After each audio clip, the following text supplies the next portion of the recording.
au jambo linaweza ikawa muktadhi wake upo, qama almuqtadi li fi'lihi, lakini kuna mani, kuna kizuizi. Mtume sallallahu alaihi wasallam akaacha jambo hilo kwa sababu ya kizuizi kilichokuwepo katika wakati wake. Kwa mfano salatu tarawih, Mtume sallallahu alaihi wasallam katika hadithi ambayo ni sahihi iko katika al-Bukhari, hadithi ya Aisha radhiyallahu ta'ala anha, kwamba Mtume sallallahu alaihi wasallam aliswali sala ya tarawih, imma ni siku mbili usiku wa tatu hakutoka, au ni usiku tatu usiku wa nne hakutoka.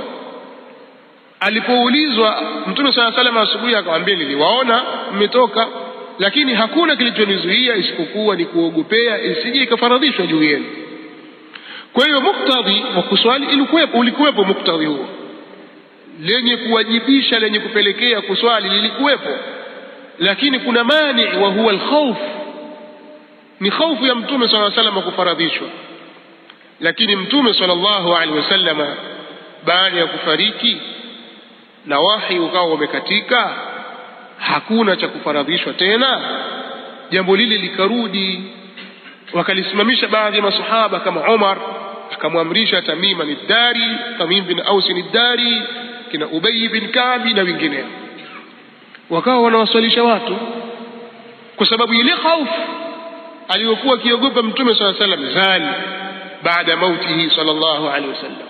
Kwa hiyo jambo lolote ambalo Mtume sallallahu alaihi wasallam ameliacha kwa kuwa sababu haiko, sababu ikaja ikapatikana baada ya kuondoka kwake, kulifanya jambo hilo baada ya kupatikana sababu, inaingia katika masalihul mursala.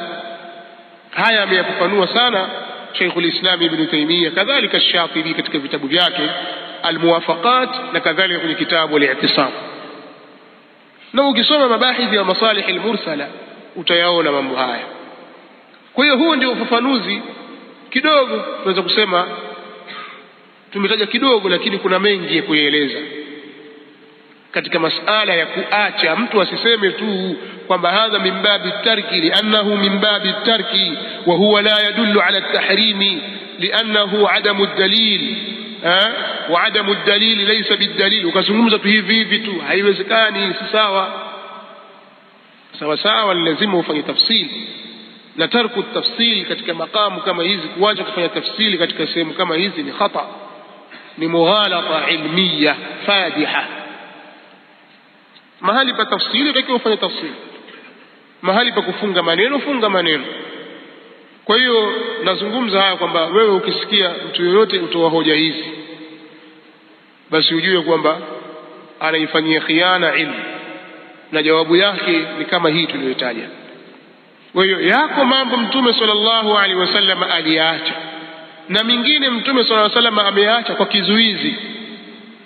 Yeye kuna kizuizi cha muhusu yeye, hakufanya hivyo kwa sababu ya kizuizi kilichomzuia yeye. Kwa mfano, Mtume sallallahu alaihi wasallam aliliwa katika meza yake adhab, ameliwa dhab, na yeye akalikubali hilo.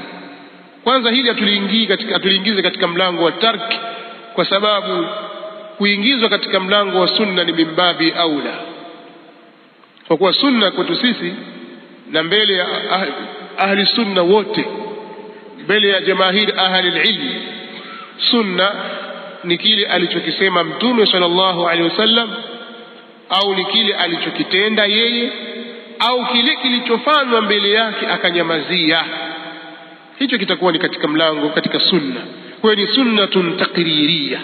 Usitoe ushahidi kwamba mbona aliacha kula dhab na watu wakala.